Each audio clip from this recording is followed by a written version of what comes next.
Posso ler? Diz assim: Você, porém, fale o que está de acordo com a sã doutrina. Ensine os homens mais velhos a serem moderados, dignos de respeito, sensatos e sadios na fé, no amor e na perseverança. Semelhantemente, ensine as mulheres mais velhas a serem reverentes na sua maneira de viver, e não serem caluniadoras, nem escravizadas a muito vinho, mas serem capazes de ensinar o que é bom. Assim, poderão orientar as mulheres mais jovens a amarem seus maridos e seus filhos, e serem prudentes e puras, e estarem ocupadas em casa, e serem bondosas e sujeitas a seus maridos, a fim de que a palavra de Deus não seja difamada. Da mesma maneira, encorajem os jovens a serem prudentes em tudo. Seja você mesmo um exemplo para eles, fazendo boas obras. Em seu ensino, mostre integridade e seriedade, use linguagem sadia, contra a qual nada se possa dizer, para que aqueles que se opõem a você fiquem envergonhados por não poderem falar mal de vós. Ensine os escravos a se submeterem em tudo a seus senhores, e a procurarem agradá-los, e não serem respondões, e a não roubá-los, mas a mostrarem que são inteiramente dignos de confiança, para que assim tornem atraente em tudo o ensino de Deus, nosso Salvador. Amém? Nesse texto que a gente leu, eu vou destacar 3 coisas, e a primeira delas é a necessidade que nós temos de aprender. A necessidade que nós temos de aprender sempre. A necessidade que nós temos de aprender a sã doutrina. E ele começa exortando, então, e falando para Tito, para ensinar isso, para ensinar a sã doutrina. Ele vai falar alguns grupos que precisavam aprender sobre isso. E aí ele vai falar sobre os homens mais velhos, sobre os idosos. O pastor Edgar falou de manhã que é diferente do que a gente entende hoje como homens mais velhos. A média de idade deles era menor do que a nossa. Então, um jovem casado, que inclusive eu vou fazer parte desse grupo daqui 4 semanas, não sei se eu poderia ser chamado de idoso, então. Eu espero que não. E aí é o primeiro grupo que ele fala que precisava aprender. Se Tito tinha que ensinar algo, eles que tinham algo para aprender. Ele fala das mulheres também mais velhas, ele fala das mulheres jovens, ele fala dos jovens, dos homens, ele fala dos escravos, ele fala de vários grupos que necessitavam aprender, que necessitavam conhecer essa doutrina. E a primeira coisa que eu queria que a gente pensasse hoje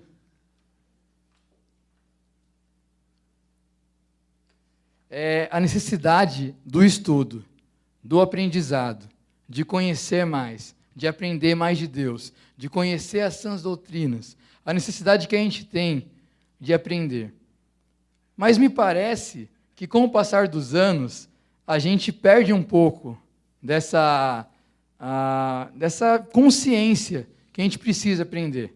É mais fácil quando a gente é novo, quando a gente é criança, saber que a gente tem que aprender e tem que ir para a escola e tem muitas coisas ali para ouvir. Ou quando a gente acaba de se converter, que a gente tem que aprender muitas coisas e geralmente tem aquela sede, de estar aprendendo e de estar na escola dominical e conhecendo mais. E são coisas que são novas para a gente e a gente se entrega àquela necessidade e a gente começa a buscar e ter curiosidade. Só que depois, parece que a gente acha que já sabe das coisas, né? Parece que a gente não tem mais tanta necessidade de aprender como tinha lá atrás. Esse texto nos mostra o contrário. Ele já começa mostrando homens que eram maduros, mas que precisavam aprender também. Eu lembro quando eu era mais novo, eu trabalhei no IBGE, a primeira vez, trabalhei 2 vezes no IBGE, e a primeira vez eu trabalhei no censo. E aí era um concurso temporário, e aí a minha parte era dar treinamento para recenseadores. Quando eu fui dar o treinamento, eu tinha 20 anos, ia fazer 20 anos, na verdade, E aí, quando eu cheguei na sala, a gente teve o treinamento primeiro, e quando eu cheguei na sala para dar o treinamento para licenciadores, eram a maioria das pessoas mais velhas do que eu, pessoas que eu conhecia do bairro, a tia da locadora, nem tem mais locadora agora de videogame, né? Que eu ia lá desde pequeno, e aí eu ia dar aula para eles.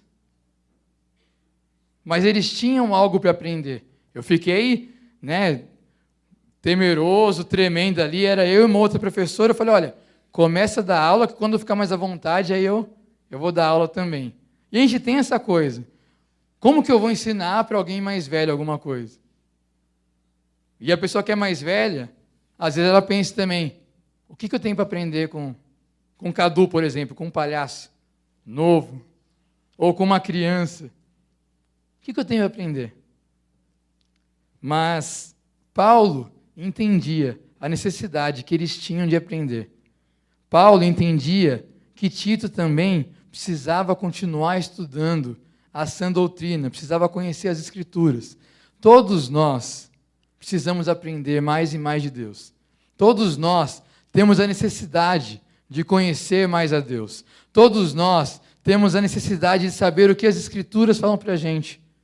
É uma necessidade do ser humano de conhecer mais.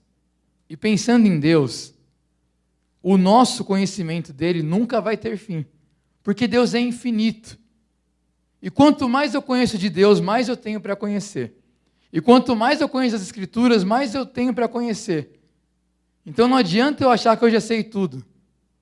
Muito pelo contrário. O aprendizado é algo que a gente vai ter por toda a eternidade. E a gente cantou nessa noite, eu só quero estar onde tu estás, não é isso?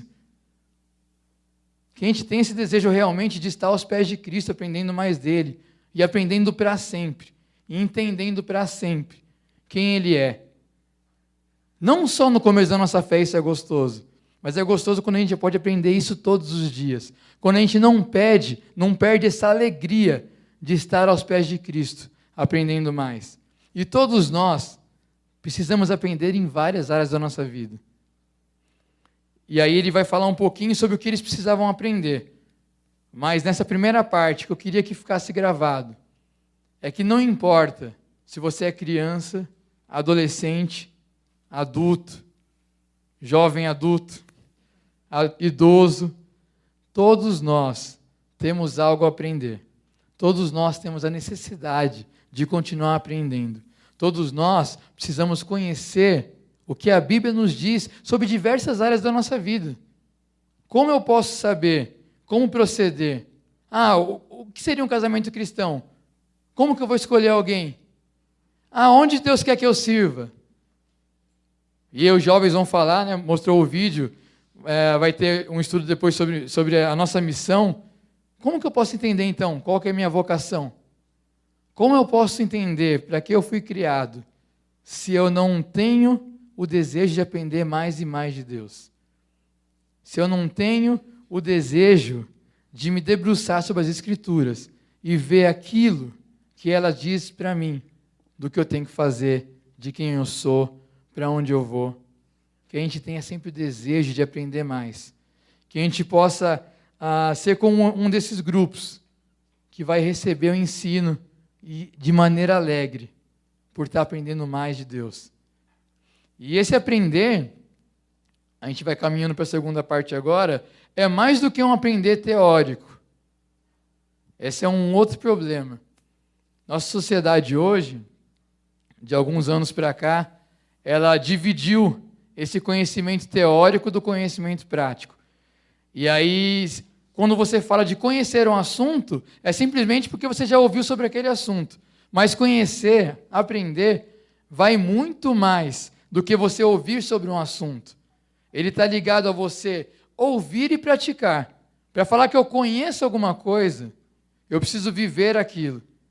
E isso era uma coisa que era muito clara, mas que para nós hoje não é tão clara assim. Às vezes eu não pratico, mas eu falo que eu conheço simplesmente porque eu conheço a teoria acerca daquele assunto. Porque eu conheço algumas verdades ou algumas frases sobre aquele assunto. Não, então eu conheço. Não é isso. Esse aprender que a gente precisa. É o aprender prático. E aí vem minha segunda parte. Então deixa eu só só ler aqui a parte do versículo que eu tinha colocado. Você, porém, fale o que está de acordo com a sã doutrina. Ele falando para Tito. Fale o que está de acordo com a sã doutrina, porque eles precisam aprender. Eles precisam estudar. E a parte de baixo eu coloquei pequena ali, eu não consigo nem enxergar. Ó, que bonito um coral, que lindo. Todos nós temos muito a aprender, é isso? Além de palhaço, é cego, né? Aliás, são as iniciais do meu nome. Se você pegar Carlos Eduardo Gonçalves de Oliveira, C de Carlos, E de Eduardo, G de Gonçalves, E de Oliveira é cego. Então, vocês podem me compreender se eu não conseguir ler, já veio no meu nome, tá? Embutido. A segunda parte, que está ligada com o que eu estava falando agora, é o exemplo. Então, ele vai falar da necessidade, e é isso que era o ensino dele para aquele grupo, que eles precisavam viver aquilo e ser exemplo em algumas coisas. Eu vou estar lendo aqui, mas essa parte, irmãos, talvez seja uma das partes mais importantes desse texto. O mundo, ele está esperando para aprender algo, mas ele está esperando para aprender algo que nós tenhamos na nossa vida. A gente precisa viver o que a gente prega para que o mundo possa olhar e considerar isso. É uma das palavras utilizadas no texto também, de respeitar, de ter em consideração, para o mundo olhar e falar, olha, faz sentido. Ele precisa ver que nós estamos buscando viver aquilo que a gente prega. O mundo está cansado de discurso vazio. E que bom que na nossa igreja a gente tem tanto exemplo de pessoas que estão aí nos pequenos grupos se doando, que estão dando aula, que estão indo em viagens missionárias, que estão procurando viver o evangelho, com as falhas que nós temos por ser pecadores. Que bom, porque o mundo aí está cansado de olhar e ver falta de coerência da pessoa que fala uma coisa e vive outra. Mas nós somos chamados para viver isso que a gente prega. Deixa eu ler no texto aqui. Então ele fala primeiro, entre os homens mais velhos, ensinem a serem moderados, dignos de respeito, sensatos, sadios na fé, no amor e na perseverança. Primeiro conselho para aqueles homens, ensine eles, para que eles possam ser exemplo nisso, para que eles possam ser pessoas moderadas, pessoas que têm cuidado com a sua maneira de viver, têm cuidado com aquilo que faz, ensina eles a ser digno de respeito. Por que alguém vai achar que eu mereço algum respeito se eu não mostrar realmente que a minha conduta é coerente com aquilo que eu falo? Como que eu vou esperar respeito das pessoas aí fora olhando para mim, se a minha conduta não está de acordo? E ele fala também para ser sensato. Essas palavras vão ser encontradas, começa aqui falando para os homens mais velhos, mas respeito, moderação, vai ser encontrado depois quando fala para os outros grupos também.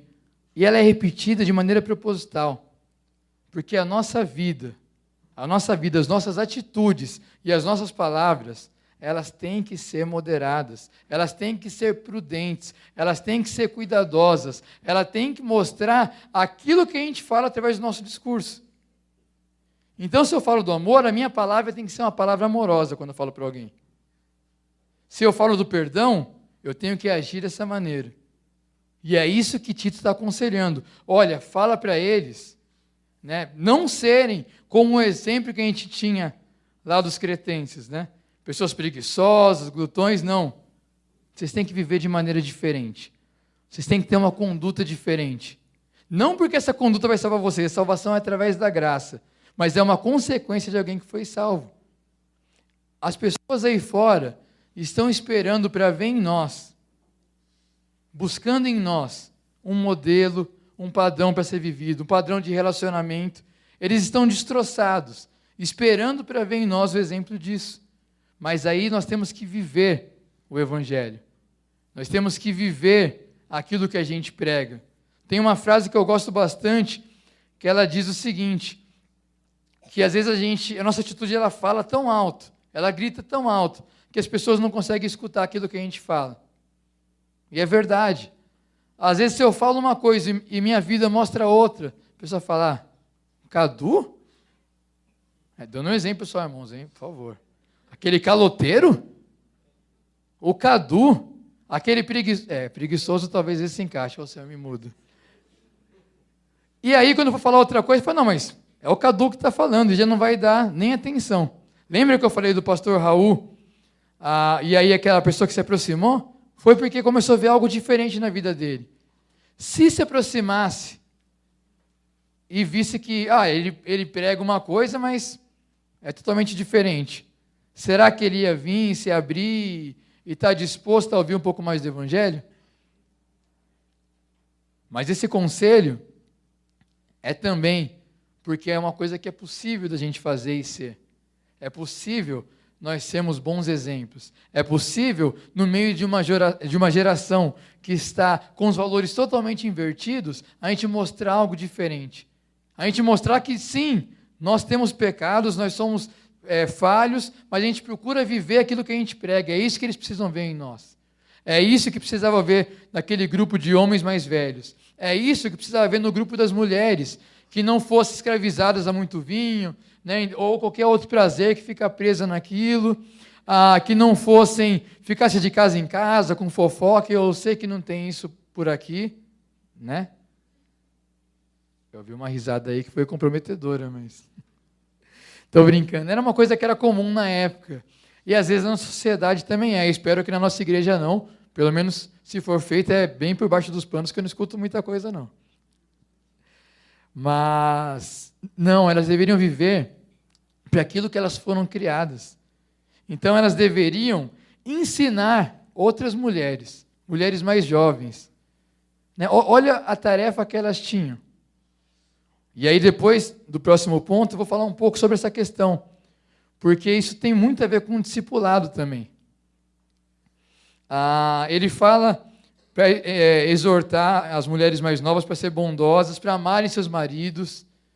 Como eu disse, é um modelo que talvez está perdido por todos na sociedade. Homens que às vezes não se preocupam em ser exemplo nas suas casas. E a gente pode estar sendo exemplo para que eles possam ver em nós isso e queiram mudar. Mulheres também, que às vezes têm muitas coisas que colocam na frente como necessidade e deixam de lado a questão de cuidar dos seus filhos, de cuidar do seu esposo. Esse é um convite para que aquelas mulheres pudessem ensinar para mulheres mais novas a maneira de viver, uma maneira que agradasse a Deus, uma maneira que fosse coerente com aquilo que elas pregavam.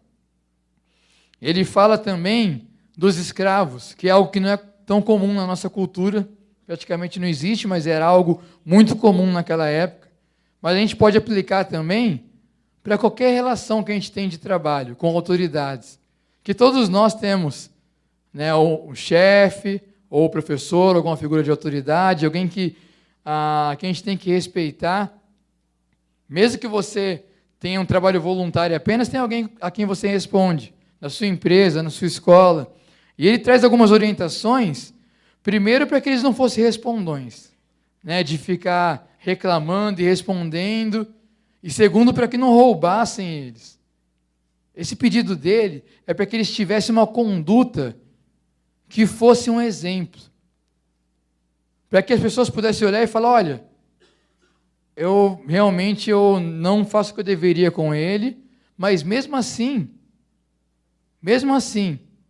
ele é muito honesto nas coisas que ele faz. Por quê? E isso levasse a conhecer a Deus, saber que essa era a razão. Esse é o motivo das nossas vidas. Não importa o que a gente faça, a gente tem que fazer com excelência, o melhor, como se fosse para Deus. Mas a pessoa que eu respondo no meu trabalho é injusta. Como eu disse, e o texto nos ensina, é como se fosse para Deus. Você faz e glorifique, e isso vai servir de testemunho. Então não tem essa desculpa. O ensino aqui não é, olha, se seu chefe for um bom chefe, aí você vai e também entregue para ele aquilo de direito. Não. O que está escrito aqui é que eles deveriam se submeter em tudo aos seus senhores. E nós devemos nos submeter em tudo, por amor a Deus. Por amor a Deus.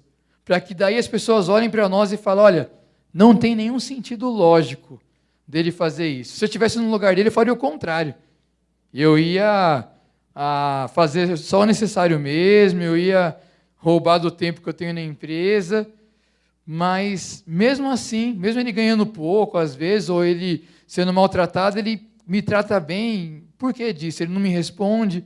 E aí isso faça entender que o motivo é simplesmente por amar a Deus. Esse nosso testemunho tem um impacto muito grande com as pessoas aí fora. As pessoas estão olhando para nós. As pessoas estão observando. E nós temos que fazer a nossa parte. No bairro onde eu moro, já aconteceu algumas vezes, aí o exemplo bom, né, eu tenho dos dois lados, eu tenho exemplos bons e exemplos ruins, de momentos que eu não dei o testemunho da maneira que eu deveria dar. Mas hoje eu vou falar um exemplo bom, né, porque eu estou falando aqui, eu vou ficar falando mal de mim hoje, Cidiel. Não tem lógica, né? Estou brincando, eu falo os exemplos ruins também, mas eu vou usar um exemplo. Algumas pessoas lá me conhecem, então desde que eu me converti, e algumas mudanças que tiveram na minha vida, tem muito ainda para acontecer, mas uma delas é que eu era uma pessoa muito briguenta, e as pessoas mais antigas lá me conhecem por isso. E aí depois que eu me converti, isso foi uma das coisas que mudou.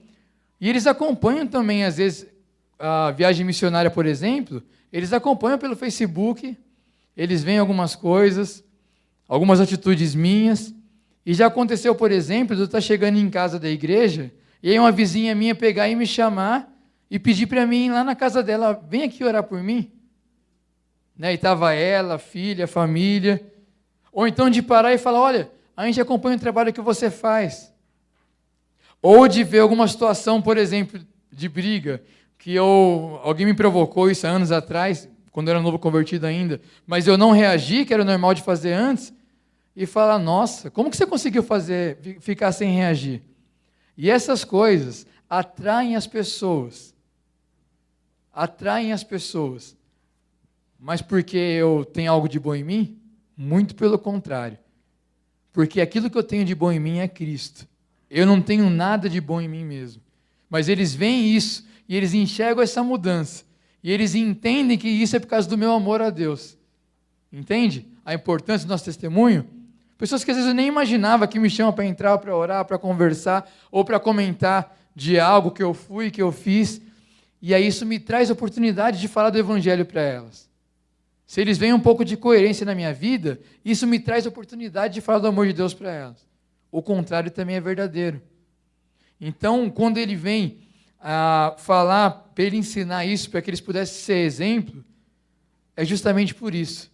Porque as pessoas estão esperando para aprender, mas elas querem aprender também com as nossas vidas, com aquilo que a gente faz de maneira prática. O Evangelho não é teoria. Cristo é a própria palavra que se fez carne, é o Logos. A verdade é uma pessoa. O Evangelho é uma pessoa. Então, o cristianismo é relacional. Eu preciso me relacionar com as pessoas e mostrar através da minha vida aquilo que eu falo. Não tem sentido se for diferente. E a terceira parte...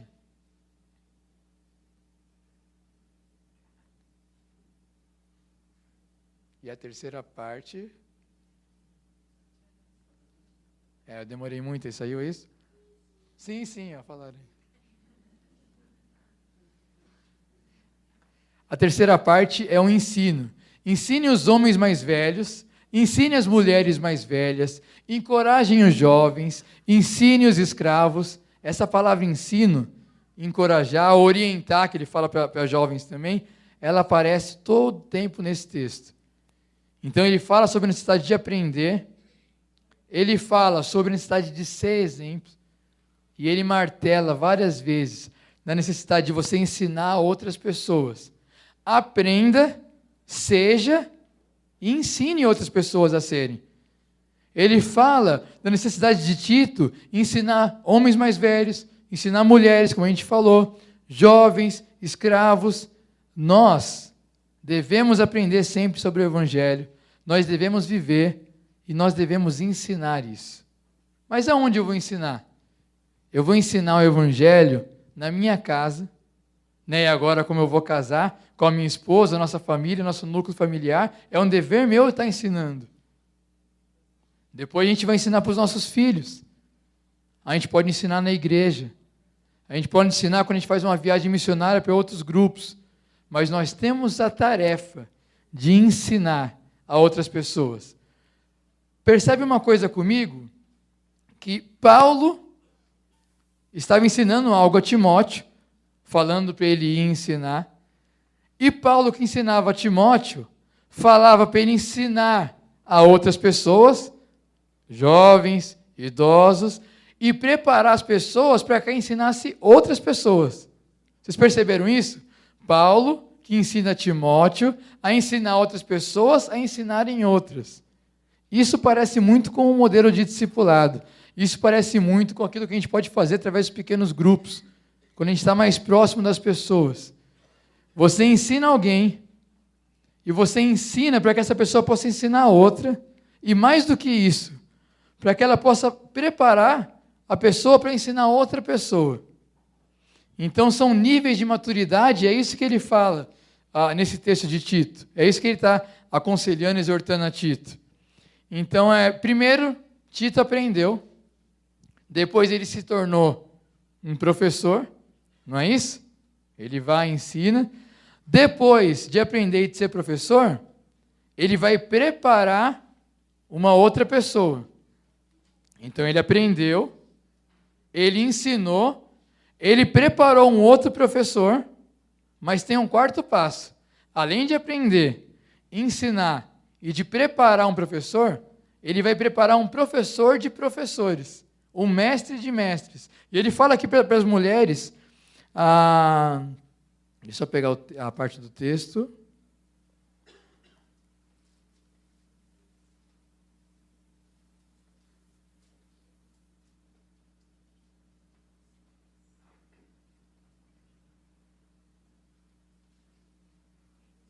Acho que está na outra versão que eu tenho, que ele coloca como mestras. Deixa eu só ver.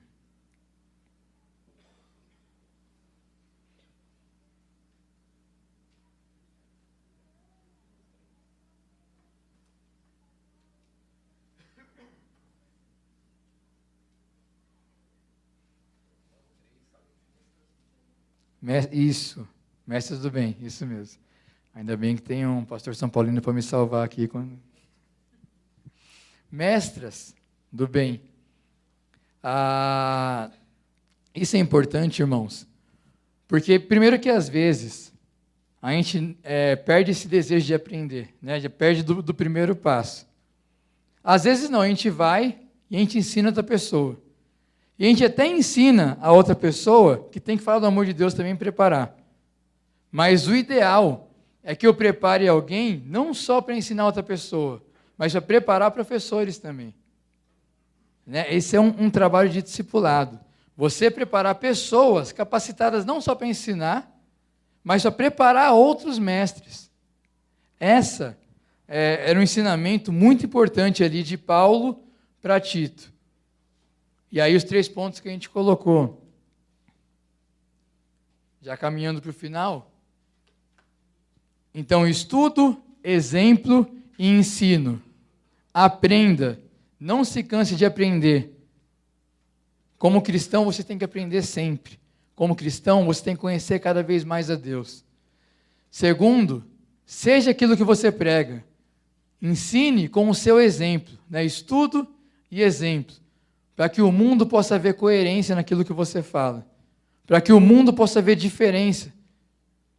Eles eram exortados para que eles fossem diferentes daquela sociedade que eles estavam inseridos. Nós também precisamos disso. Como que a gente fala do amor se a gente não ama? Como que a gente fala que tem que falar de Cristo se a gente não fala? Como a gente fala de atender o necessitado se eu não atendo?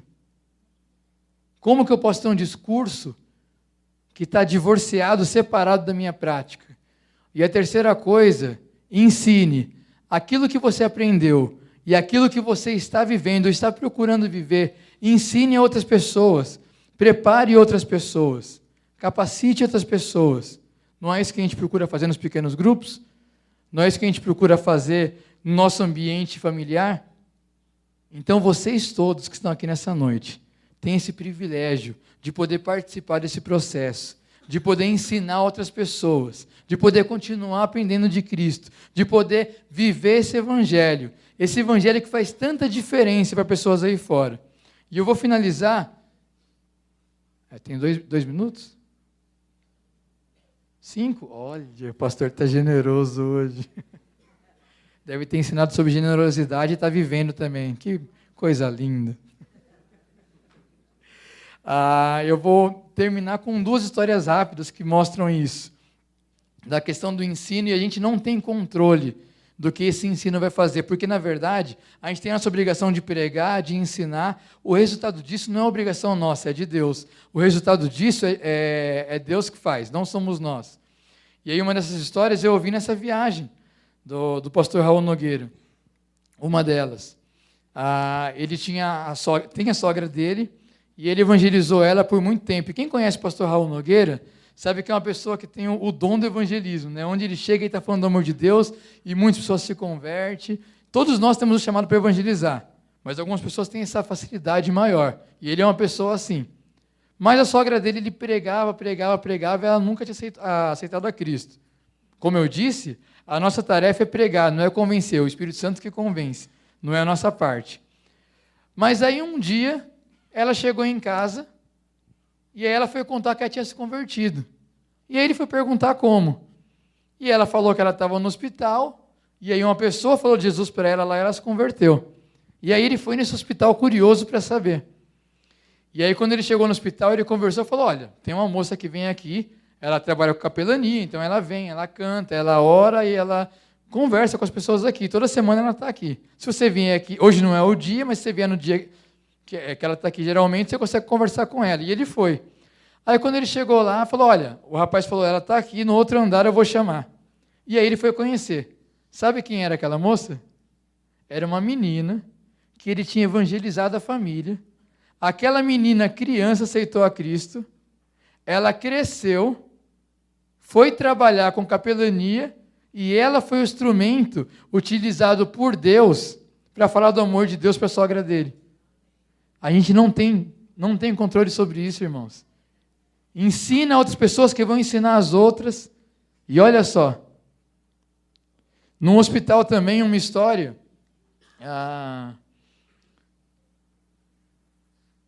Uma história no hospital de um palhaço. Ele fazia visitas nesse hospital.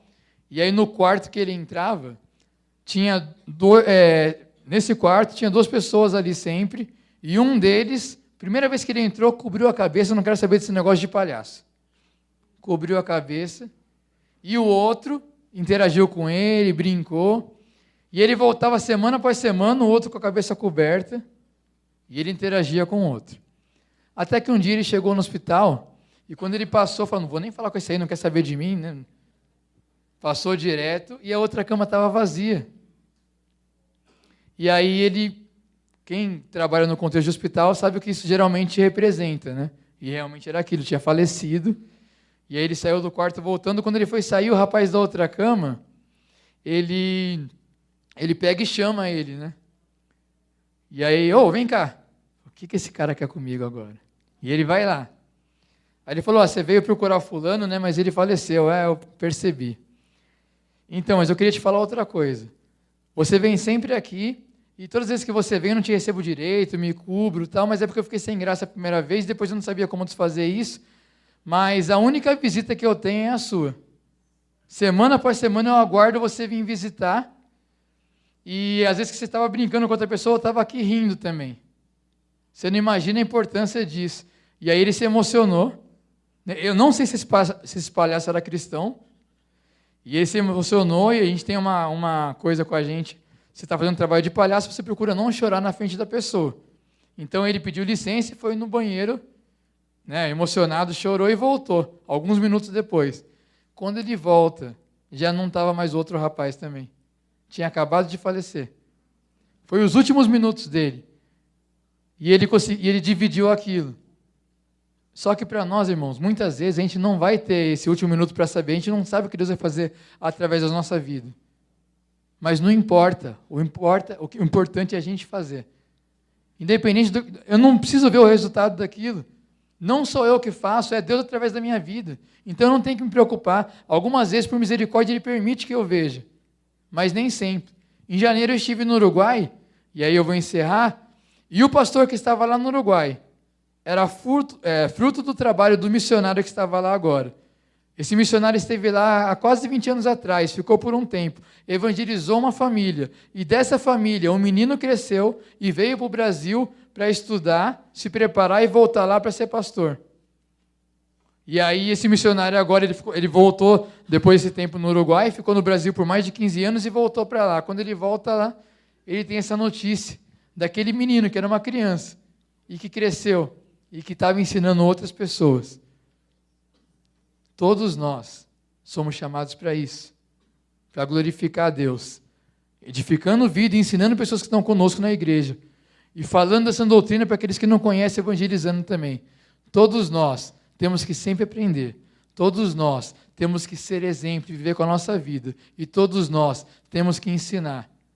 E, irmãos, eu falo para vocês, quando vocês estiverem vivendo isso, quando eu estiver vivendo isso, vocês vão ver as coisas que Deus pode fazer através das nossas vidas. Assim como Ele usou Tito para ensinar, Ele usou essa passagem para nos ensinar também nesse domingo, que a gente possa saber que cada um tem um lugar, cada coisa tem o seu lugar. E no nosso papel, que a gente venha desempenhá-lo. Essas palavras estão sempre nesse texto. Ensina, seja exemplo, seja moderado, que isso possa também ficar na nossa mente. Que as pessoas possam ver um evangelho prático, que eu vivo aquilo que eu prego, que eu procuro viver, e que isso possa transformar vidas das pessoas à nossa volta, na nossa família, na nossa comunidade, e é onde Deus nos colocou, no nosso jardim. Amém?